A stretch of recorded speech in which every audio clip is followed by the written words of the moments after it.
The leper scholar versus Jesus in Isaiah 53. The speaker of verses 7 through 10 is Isaiah himself. Verse 7. He was maltreated, yet he was submissive. He did not open his mouth. Like a sheep being led to slaughter, like an ewe, dumb before those who shear her, he did not open his mouth.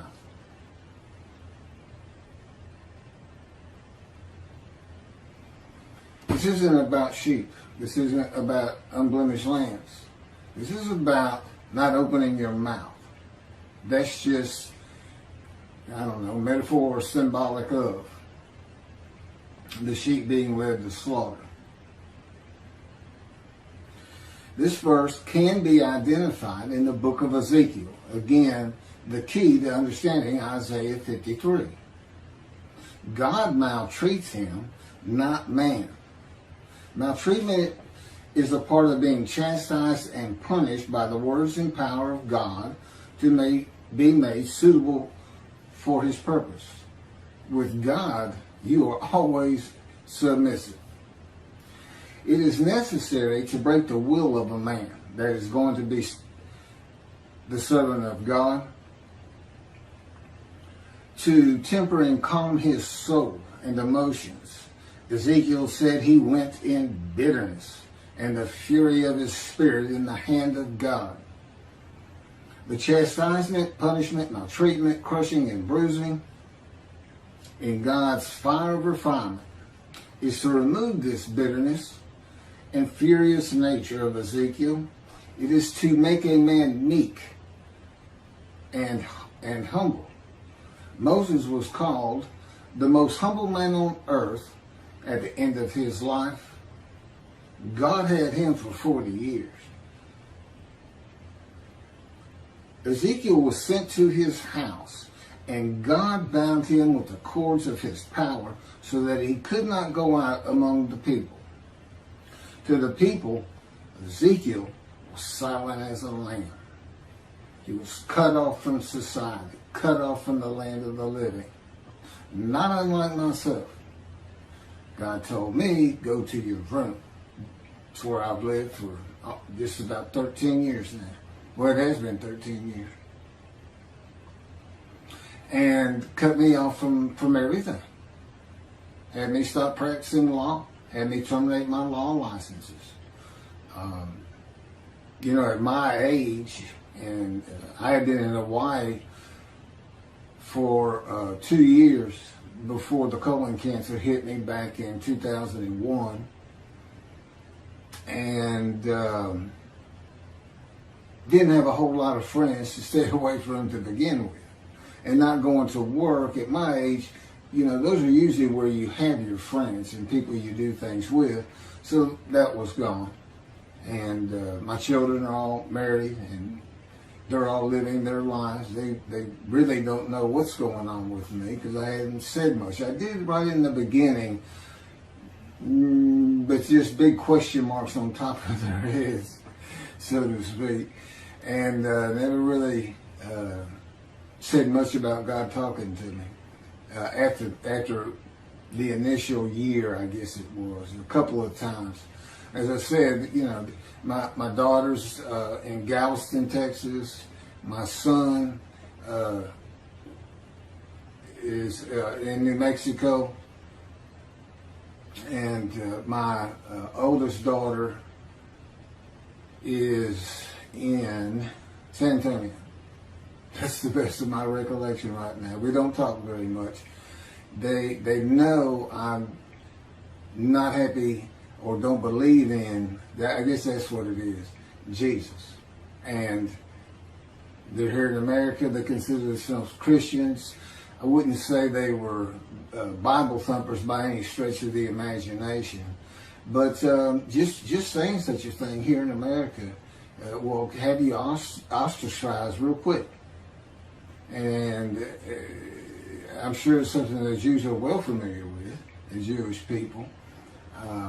And to indicate that I believe Judaism is the religion of the three Abrahamic religions: Judaism, Christianity, Islam. By and large, people don't like to hear it here in America. They just don't. That's just the way things are. And I don't see it changing in the Messianic era.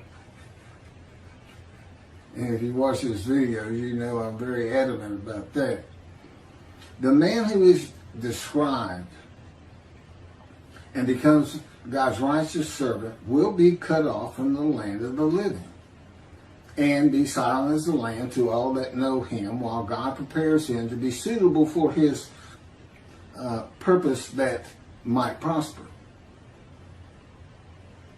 Just as he did with Ezekiel. Ezekiel, of course, was being made suitable to be a prophet to the exiles. And he was actually a part of the last deportation, I understand, or at least he was part of the exile.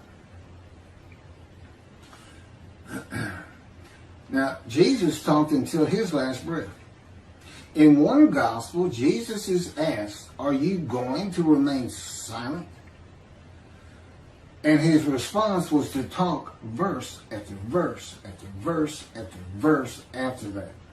That was his answer to, "Are you going to be silent?" "No, I'm not. I got plenty to say." And he was never confined to a house, to a room. He was always free to move. I was kind of surprised to see, oftentimes, he and his 12 would stay at a mountain near Jerusalem. Never see that in any kind of movie or anything. He did not live in Jerusalem. He did have a house. I'll get to that. Verse 8. By oppressive judgment he was taken away. Who could describe his abode? For he was cut off from the land of the living through the sin of my people, who deserved the punishment. That would be the people of Isaiah, the Jewish people. Now this is another way of looking at an offering for guilt. The oppressive judgment is being guilty and receiving a sentence of imprisonment in your home or your room. And maltreatment, chastisement, punishment, bruising, and crushing for the sins which causes the guilt of the Jewish people until suitable for God's purpose.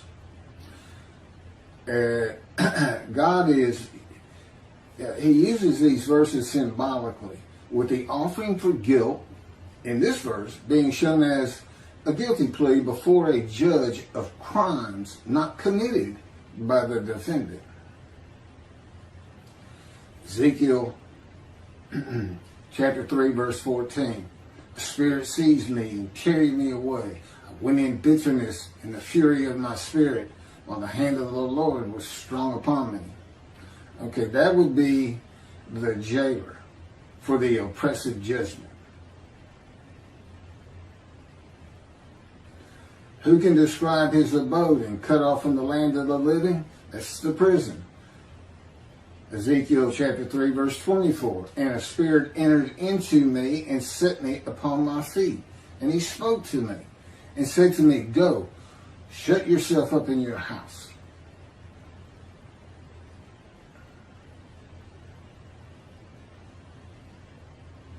This is one of those situations. God is in his spirit. The Spirit enters into Ezekiel, and in another verse he says, "And I could hear God's words." The question becomes, who is it that says, "He spoke to me"? Well, it's a capital H, so that's God. Spirit entered into me and set me upon my feet, and God spoke to me and said to me, "Go, shut yourself up in your house." The chains that you would have in prison and put on by the jailer, I suppose. As for you, O mortal, cords have been placed upon you, and you have been bound with them, and you shall not go out among them. That's the people. And that's Ezekiel chapter 3, verse 25. The judgment against Jesus by Pilate was not guilty. I find nothing wrong with this man. But to wash his hands of the whole religious controversy, Pilate asked the multitude that had gathered. And I don't know how many that is, and I don't know if the multitude was just Jews or if it included Arabs and Gentiles, and, well, Arabs are Gentiles, but it doesn't tell us. A multitude had gathered, that's all we had. He asked them what they would have him do with Jesus. Release him? No, crucify him. And the multitude said, crucify him. That was not an oppressive judgment. It was not a judgment of being taken away or cut off. No, it was a sentence of death. It is oppressive, I grant you. But it's a death sentence. This is a sentence that is onerous, difficult to bear. And you don't receive long life. This man, here he has an oppressive judgment against him. And he had all these words like wounded, bruised, crushed, chastised, punished. But he's given long life. So it's not a death sentence.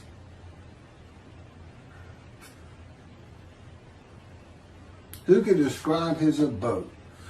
Jesus has a house in the Gospels, but it is never described. No one today could describe his abode. And Isaiah chapter 11 says that his abode shall be honored, the Moshiach, who is described in Isaiah 53.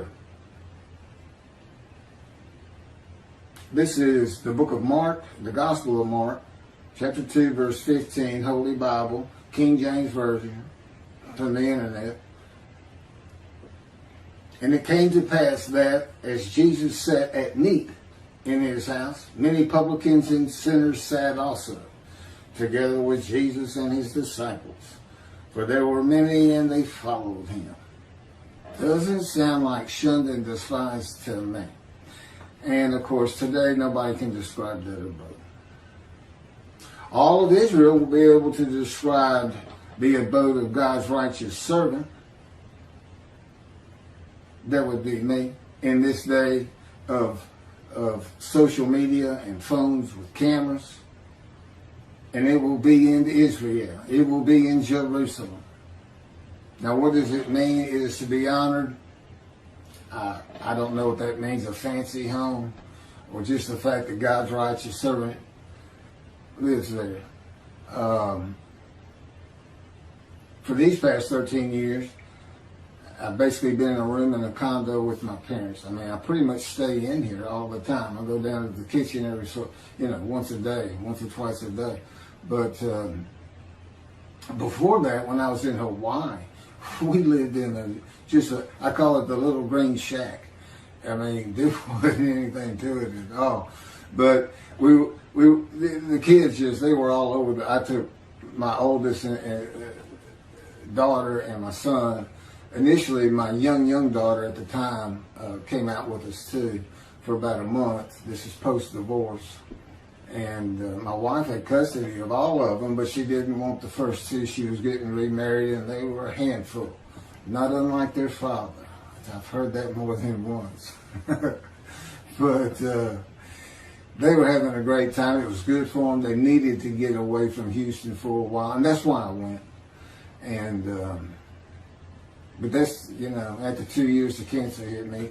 I did pass the Hawaii bar. I got the results in the hospital. But and it was difficult to take. I was in enormous pain, but it had to be done. I had a family to take care of.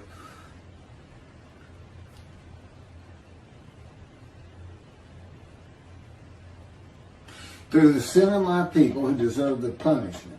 Well, Ezekiel suffers the punishment. God tells him of the houses of Israel and Judah, which is for sins, for 430 days.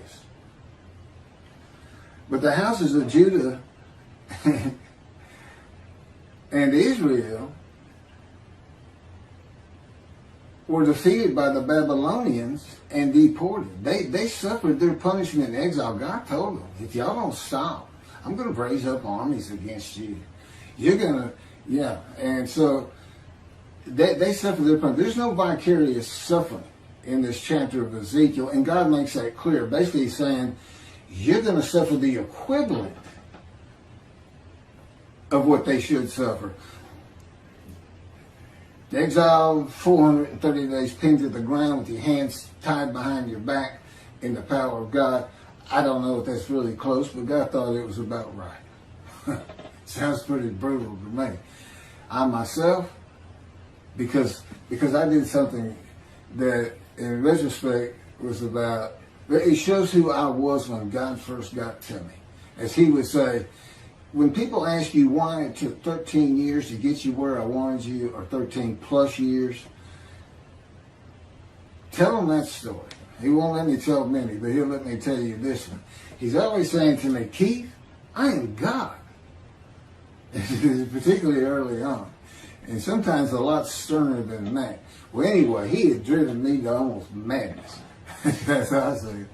And anger. And then I hear, Keith, I am God. And I responded, God, I am Keith. I never did that again. He slammed me to the ground in his power with such force, it just about knocked me unconscious. Kept me there pinned for 5 days. Now, he did take me on visions. As a matter of fact, had been going through the Holocaust, many visions of the Holocaust. And the thing about my visions, a great many of them, I'm literally in the vision. I'm part of it. And it's amazing what he can do in a vision with your emotions, your feelings, and your thoughts. But it was a rough 5 days. And but it went a long way in getting me to realize, you don't talk like that. He seems like a person. He seems like, your next door neighbor who's invisible that has come over and taken over your house. They're like guests that show up at your door, and they come in and they tie you up in a chair in the back room. We're going to take over now. We got everything. Don't worry about a thing. Everything's going to be great. or the unwanted relatives that show up and you can't get rid of them. And they're driving you crazy sometimes. But that's just the brutality of going through the fire of refinement. But at the end,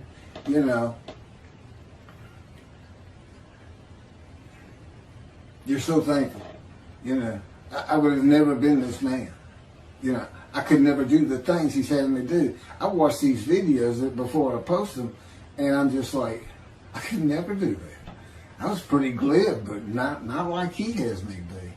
And laughing and smiling, it's just like a different creature sitting there, and it's me. And it's almost dumbfounded. And I'll tell him, man, you were something else when you're operating the unit. Sometimes I call it.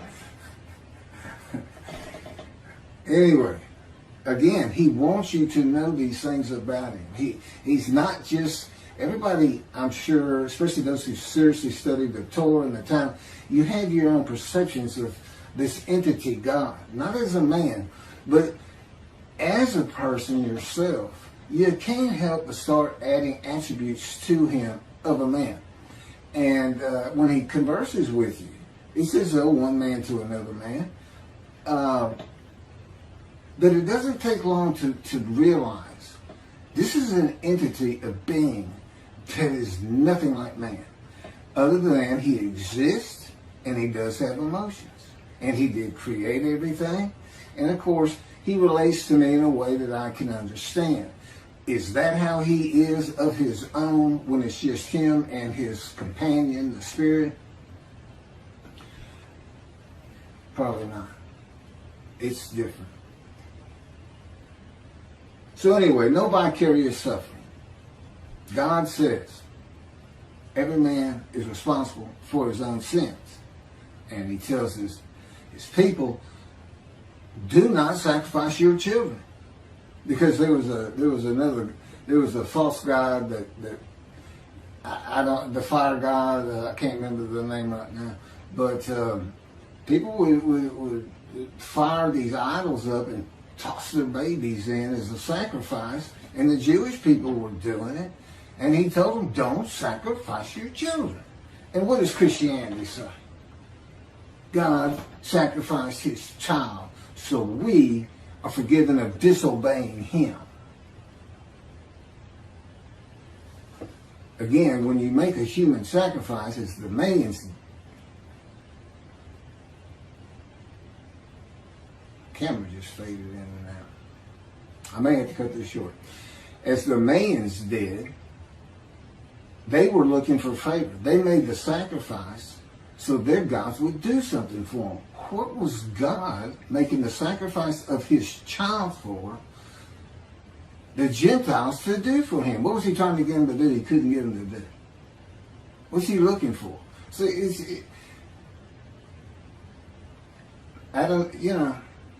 and they say the Hebrew Bible, the Bible he gave his children, is prophetic of this human sacrifice.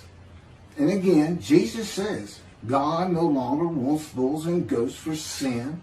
As I told you, he did away with the system through his prophets. Isaiah chapter 1, Amos, in the Psalms. He said, no more. No more. Don't offer them to me. Stop sinning or I'm going to punish you. And that's what he did. But he didn't ever leave them. He married them. He espoused them. And he tells them, there's one psalm he basically says, I don't care if every single one of you turn your back to me. I don't care if every single one of you is sinning and not practicing my laws and commandments. I'm not leaving you. You're mine. But I will punish you. That's God.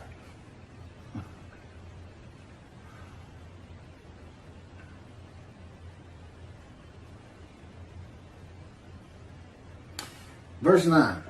And his grave was set among the wicked, and with the rich in his death. Now, Jesus was a poor man. He didn't have anything, although he did have a house. I don't have a house. And or car, or even a bicycle. I didn't have any get rid of my bicycle. I had walked for 13 years, like I'm in the Exodus. You know, they camped out for almost 20 of those 40 years in front of a Don who never would let them pass through. That's what's, I mean, it's as though that's just part of the story that God knew he was going to write, that he was coming from a Don. Because, see, he's with Moses. Moses wasn't allowed to go through. That means God didn't go through. Because Moses was a host of the Lord's host. The Spirit had entered him. God was in the Spirit. So God and the Spirit are in Moses. Doing what they did with me. Controlling everything. You're still yourself. It's not like some possession where, you know, if you watch Supernatural, for instance, these demons will possess somebody and they push that person to the back, almost like they're not part of it anymore.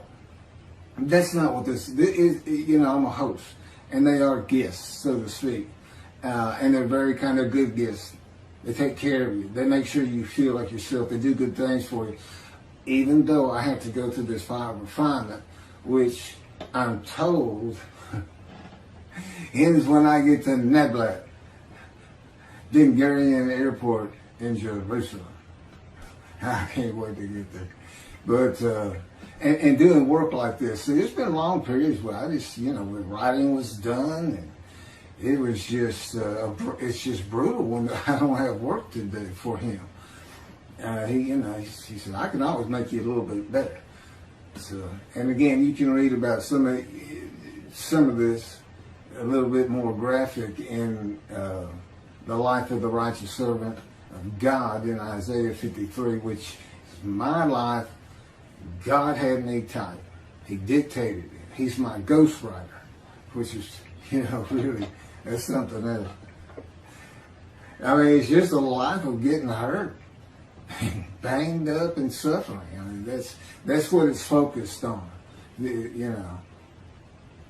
So there's some interesting things in there. A lot of information, but really to get outside of Isaiah 53 and see other matters of the Bible that aren't ever discussed, or whether the knowledge is weak, like it is with Isaiah 53 today in this teaching of Israel being the righteous servant. There's a lot of other material, and there's a lot more on Jesus and his story and the Essenes and this and that. Probably about 7 chapters, and the rest of it is all Judaism, the Jewish people.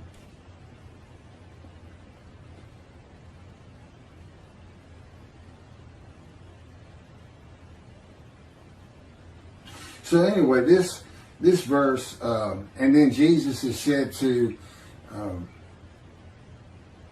after he was entombed, after the crucifixion, they took him, a rich man donated his grave.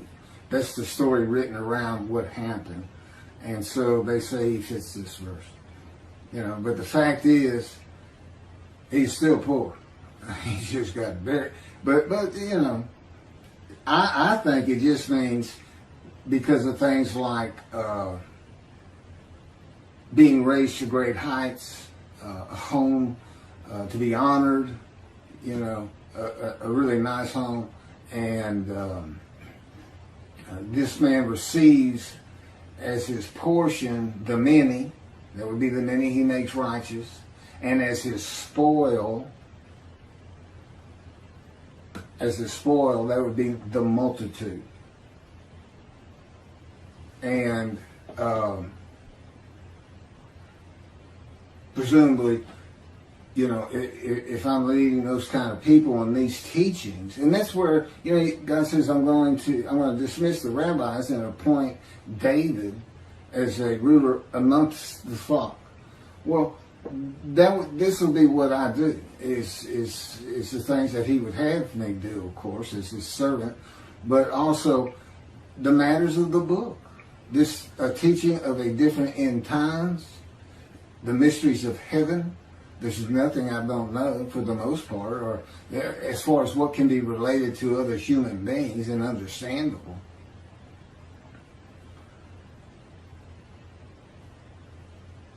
So, and we know he's a man of suffering and had to rise to great heights. So, and then he's taken from the world. You know, he took me to poverty.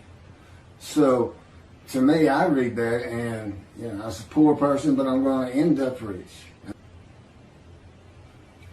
Verse 10.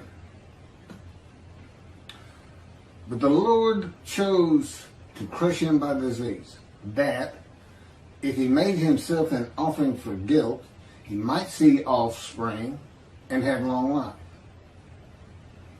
And that through him the Lord's purpose might prosper. But the Lord chose to crush him with disease. Now, I think I've covered that sufficiently.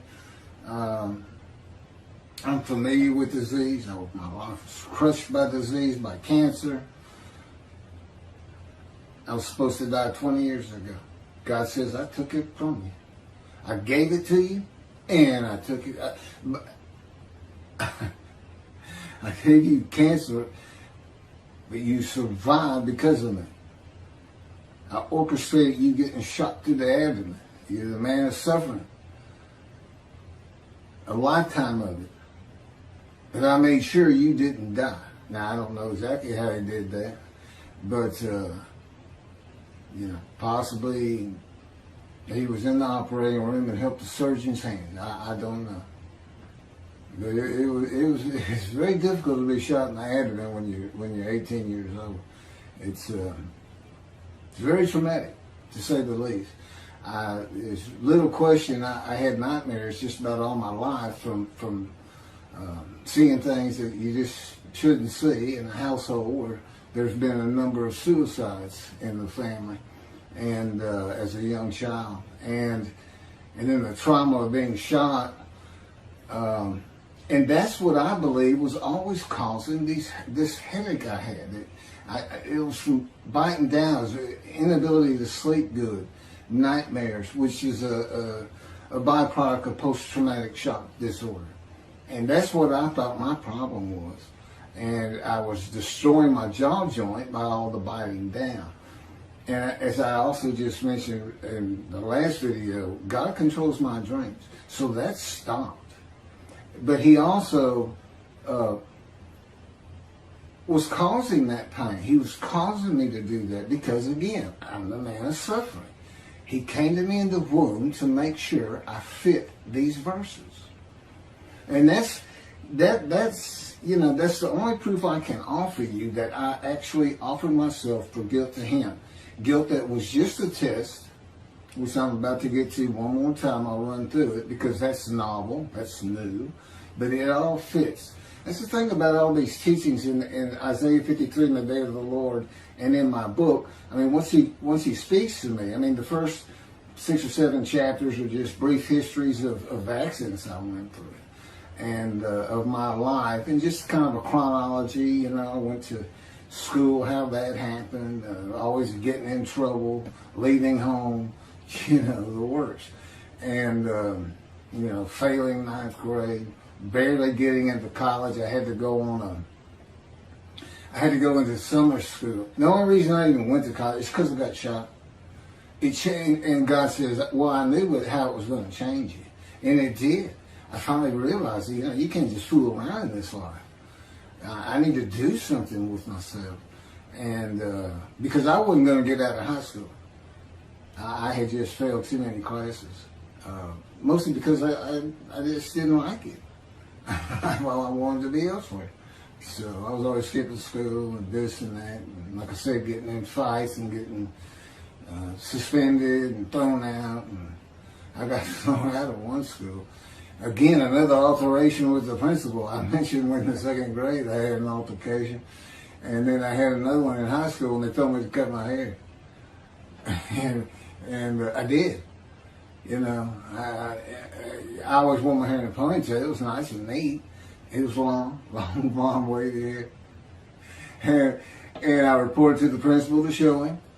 And he got up out of his desk, walked behind me, I'm sitting in a chair, and grabbed me by the back of the head and yanked my head back and said, "It's still over your collar." I think I did a backflip out of that chair. I'm not sure what happened, but I do know it took several people to pull me off of him. That's how volatile I was. I mean, I was just, God would say, "Tell him." God said, "That's what I had to deal with. That's why it's taking so long." The fury of my spirit. So, I tell you, well, David, what can I say? I got some DNA in me that is a little bit different from maybe others. I'm not sure. Again, so far removed. That's why I'm the twig. So far removed as a descendant of David. But anyway, so, and the Lord chose to curse him by disease. Again, he wants that man blemished. He knows the Gentiles are going to come up with the unblemished Lamb of God. He used Leviticus. You sacrifice a lamb, your sins are forgiven. And so they used a human being. And he made sure you can't do that. Except they did it anyway. It's like, I don't understand it. How can you read crucifixion and the man lives? Makes me righteous by his knowledge. Now, I know it says might. He might have long life, might see his children. But that's just part of the test of devotion. That's what it's about. And it's a test because there's nothing to offer yourself for. That's why the angel comes before them. The angel's here before he ever starts teaching me the scripture. And the Jews don't know it, but they're sin free. I have to announce it. My books announce it, by the way. It's another reason I'm probably having trouble getting it published. It's just too much for the publishers or whoever's reviewing the books. They make it to a review, and they say, "Well, it's really not our thing." That's where it comes out to me. It is not our thing. And I'm like, well, I know, but you need to know that your thing needs an adjustment. And you need your people that you're supposed to need to see this. But to know that, I don't worry about that. Because again, this is God's day. It's his problem. I mean, I already know. He knows it's going to get done. So I don't have to worry about it. It's his day. It's his people. It's his temple. He's the one who wants to be back in Jerusalem. His people are back. Great. Great. I want to be part of it. But I'm not going to worry about it because I know you're going to do it. You got it. You can say, might prosper all you want. I'm going to go with, it's going to happen. Somehow, some way. And I also know that my long life is going to be real long because I can tell it's going to take a long time to get all this done. So that's a good thing too. Oh no. And he's promised me, and he knows this is what I want more than anything in the world. An Indian Scout 60 bobber blackened motorcycle. I had a Harley once, and it was my first motorcycle, and I just love riding it. I just love riding it. And he's dangling that in front of me, and of course I've been in poverty for 13 years now, and I don't think about the abode, having money to buy a soda or anything. It's just, I can really get a motorcycle? You gonna let me ride a motorcycle as the Moshiach? Isn't that kind of, I don't know. But anyway, I will have one in Jerusalem, and I'll get there somehow. So anyway, here's what an offering for guilt is. Tobiah Singer, in his Midrash on 53, says that phrase, he offers himself for guilt, means literally guilt offering. Let's go to Leviticus. And he finds that the 6 million that God, he comes up with, God sacrificed the 6 million Jews murdered in the Holocaust. Now, none of it works. I'm not even going to try to get into it. He's a brilliant man. He's got knowledge from sea to sea. You know, he's like an encyclopedia on the Bible. But boy, the reasoning capabilities on that particular verse right here, verse 10, just left him, in my opinion. Because Israel's a man, they had to gather as one. See, it all started with the first covenant. All the Israelites gathered, and to a man, as the man Israel, they agreed to the covenant, saying, we will abide by all of your laws and commandments Moses gives us, which it turns out includes an oral tradition,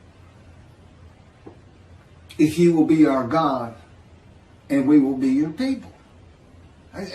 When did they ever regather anywhere? Crushed with disease, or brought to grief with illness in the New Testament, and then have long life and make the many righteous. It just can't happen. It doesn't happen. And this verse is written because not only is the man blemished, because God knew what the Gentiles were going to do, he knew what Judaism was going to have. And a guilt offering in Leviticus is an unblemished ram. None of these people were unblemished, number one. Number two, who offered them? Did Hitler offer them? He didn't get long life and make the many righteous. Those people didn't get long life and make the many righteous. I don't know what he's thinking. I really don't. But I know he's a good man. And he practices Judaism to the T, I'm sure, as an Orthodox Jew. But, you know, really, and of course, as with all rabbis, he's dismissed. He's no longer in right standing with God, but he's got a long way to come back because he's going to have to straighten that out. He needs to get hold of these books, and I do want to relate to him. That's why I'm saying, well, that's why God's had me say to it, I want it. Doesn't matter to me either way. I just do what I'm told. I say what I'm told to say. I'm commanded to do it. You don't say no to God. And that's another thing about being crushed with cancer. God can come to you, like I said, he just sees Ezekiel. But you're not going to say no to him. If he says, I want you to be my righteous servant and dedicate your life to what I tell you to do. And that includes when you go to sleep, when you wake up. That includes what you eat. That includes when you eat. That includes when I have you exercise. I control everything. You no longer have self-will. You say yes. You go ahead, yeah. Okay. You know, it's an automatic. So that's what it was for. In verse 10 is to prevent anybody from saying, from the Jewish side, that this could be a man. It can't be a man. Especially cannot be an unblemished lamb, a perfect man. See, I am this man, and I am the polar opposite of Jesus Christ. You can't put us in the same sentence without having the sentence blow up. You can't do it. But I am who fits it. Not a perfect, handsome, beautiful, charming, pleasing, intelligent, sinless. So he says. I don't know. False prophecy, I'm going to come back. He doesn't do it. Is that sin? Is that lying? Is it deceit? But this whole Zechariah thing, I'm gonna ride into Jerusalem on an ass as all the prophets say of me, I shall be mocked, spit on, scourged, killed, and rise on the third day. And yet the prophecy says the man will ride an ass into Jerusalem, and the next verse is, it's summed up, defeat Rome. In his time, today it would be throw the Palestinians out of Israel, get them out of there, make them go to Jordan. Tell them that's it. We're not having them. You're not going to keep launching bombs at us. You're not going to live inside our land. This is God's land. You can't come in here and possess it. You can't adversely possess it. To God, you're the trespassers. That's what he would call you. That's what he does call you. I don't want those trespassers in my land. I want my temple on the Temple Mount. He said, I don't care about their mosque. I ain't care about our synagogues as though I got to have an excuse, and I don't. I get the feeling. If we weren't in the modern era with satellites and television and social media, that he'd just say, drive them into the sea. And their families, just like the promised land with the Israelites. Drive them into the sea. Kill them all. Take their women and children. Take their stuff and take their animals and drive them into the sea. Just be done with them. See, he's not a human being. He is a being that has a whole different agenda and idea about everything. And of course, I live learning his perspective on things. And I get it. It takes a while, but you do get it. He just has a different way of thinking. So, but of course, I love it. It's great. So anyway, let me get back to where I was and finish up. The speaker of verses 11 and 12 is God, and I'll pick that up on another video and end my, basically my video midrash on Isaiah 53.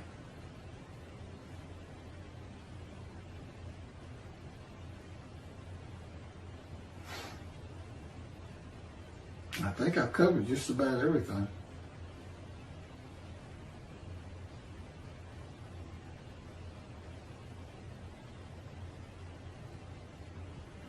So anyway, here's passing the test of devotion is when I really started learning about a host and a man divine beings. I didn't understand he hadn't even taught it to me. I don't think I really got it until we were actually writing the book, putting chapters together and adding new material. But, it's one God of Israel, one angel of his presence, and one man, Moshiach, the anointed one. In this case, me.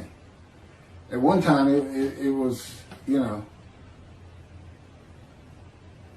any of the prophets that wrote for him Moses. And there's some stories. God left little hints in the Torah that the scholars of the Torah and the Talmud will be surprised, and not a lot, just a little bit, to back up some of the things I say. Things that had to do with the bright white face he had when he came back down the mountain the second time, what that was about. And his attendant, Joshua. And that's the name that Moses gave him. That's not his original name. And it wasn't his name at the time that he was following Moses up the mountain and living in his tent with Moses. And then after the bright white face that he had to cover up, the attendant disappeared. He's just like, Moses come down the mountain and he's not waiting on him. And he's not in the tent. Then he would stay in the tent when Moses left. You know who he represents? The angel of the Lord, the Spirit of the Holy God. And that's the symbolic, you are now a sinless person, and that would be me. I can't sin. I don't even have self-will. I can't even, God controls me now. And, which is fine. I'm old. I don't want to do any sins. I've had my wild days. I told God said, we got to this part, verse 12, he's a sinner. I said, I never really thought myself that much of a sinner. I was good to other people, and I tried to do the right thing. Didn't really know anything about 10 Commandments or anything else. I'd seen the 10 Commandments, Charlton Heston, of course. Everybody has. And he said, you don't think you're much of a sinner, huh? And all of a sudden, I'm Scrooge in that story. Christmas, the ghost of Christmas past is taking me on visions. And in these visions, it's like, I'm back there. It's like the first time you start a car. You can remember, man, I felt so great the first time I drove a car. When young. But you can't really get that feeling back. He puts it back in me. I can literally feel as I did the moment I first started and drove a car. The excitement, the ambience that was around me at the time, everything. It's absolutely amazing. But I also found out it was quite the sinner. But I wasn't a habitual sinner of any particular type of sin. It just seemed like I hit just about all of them. And as the Christian says, if you've had murder in your heart, you're a murderer. Okay, well, I even caught that one because I'd get so angry sometimes. It was like, hold me back. This is it. Where's my guns? No, I never killed anybody. I don't even hunt. I've never hunted. I can't even kill animals. I don't even like stepping on a bug. And I never have. It's always been me. But again, he's been with me. There's little things about my personality that made me a better person without me knowing it, but without any particular extreme. I don't know who I'd have been if he hadn't come to me in my first year. I don't know. It's something that we've been working on more lately than any other time in the last 13 years. And I tell you, it doesn't really matter to me. To me, I'm just me. My disfigurement, that's just me. It doesn't bother me. It doesn't bother me that you say you did it. And I believe him. I said, you did. I loved running, and it really hindered me in track because you need 2 strong arms for a quick start to drive out of the blocks and everything. And but one thing that never happened, which is surprising, because he said part of the reason I did it is so that people would pick on you and bully you and this and that, because that's what happens to young Jewish people. I wanted you to feel as best I could the suffering of the Jewish people in every way imaginable, including the wounding, the crushing, the bruising, the maltreatment. And but the fact is, nobody ever made fun of me about this arm. And it could have been I looked like, because I wouldn't smile, and it's like, I had a friend tell me, it looks like you when you look at people, like you want them to say something bad so you can launch into them. And maybe that's why. But anyway, he's changed. I'm not that person. Not that person. It did take him 13 years, which I think is a little ridiculous. Personally, I always say, look, more power, less suffering. What's wrong with that? He said, Keith, I am God. I decide these things. I decide how long it takes. I know what you need. I know where you have to be. And I say, you're not where I want you. And I just say 13 years. That's all I got to say. All of a sudden, I feel my foot getting crushed with the invisible hand. One of his favorite ways to wake me up sometimes. Two invisible hands just grabbing your feet, you're in deep sleep, and I come up and I utter his favorite phrase for me. What is wrong with you? It makes him laugh. He says, nothing wrong with me, I'm God. Morning, God, and the day begins. It's not always like that.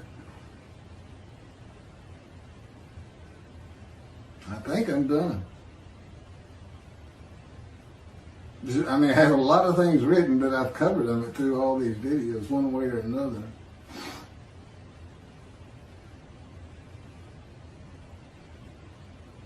Okay, this is the last of the verses by Isaiah.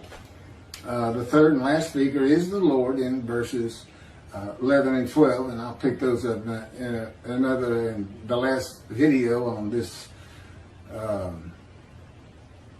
midrash of Isaiah 53 on camera. I hope you take these serious. It's a serious business. We're talking about destruction to the land of Israel. That's what I think of. And of course, he puts these thoughts in me and to make me feel like it's actually my responsibility. If no, I know better. It's not my responsibility because I don't control anything. But I still feel it. Just like I still feel like me when I know he's having me say words that I wouldn't be saying. It's very complicated. And it does take a long time.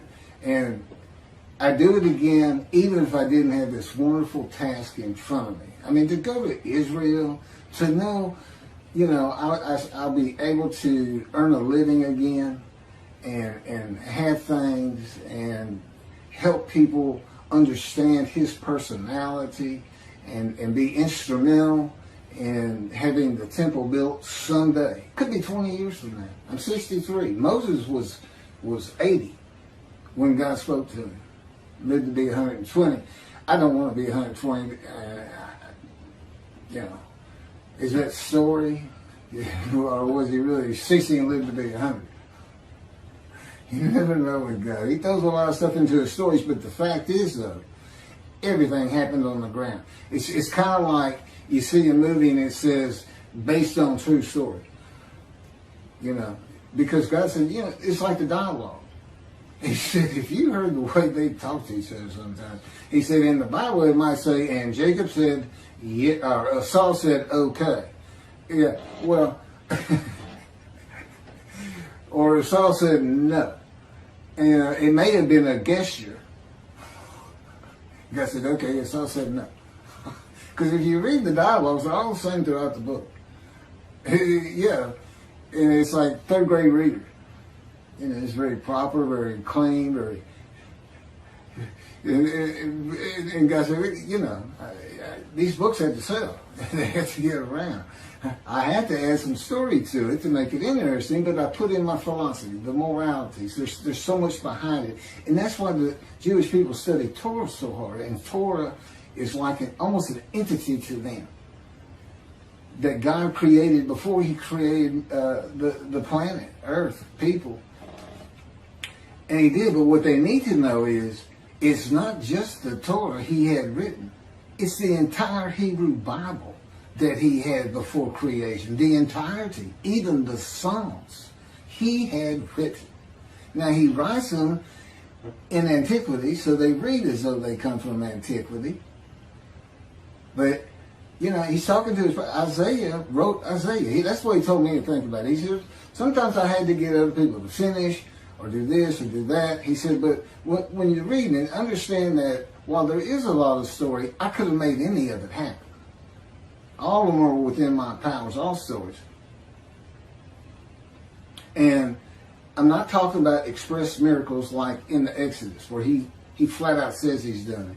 But it's like you see Elijah, and he's calling down the fire at the sacrifice of the bulls with everybody in Jerusalem having come outside to watch it all with the bad guys. I can't remember the name right now. He's not giving it to me. You think if God's control you, you'd be a perfect person. You'd be like a Jesus. No, I'm still Keith. I'm still me. Now, I can't sin, but I can still, I can argue and get angry and nothing like you would think of Jesus, so to speak. And he's not part of this, There's nothing written about him in his time. And everything was a story back then. It's a great story. And like I said, there's all kinds of variations to it. And the fact is, I don't believe he ever existed. And I have it on good authority, he didn't. I'm the Moshiach, and I bring God's wrath. And I bring his reckoning. We'll finish up with what God has to say on 11 and 12 in another video. I can't believe he just had me say that. That's from God himself.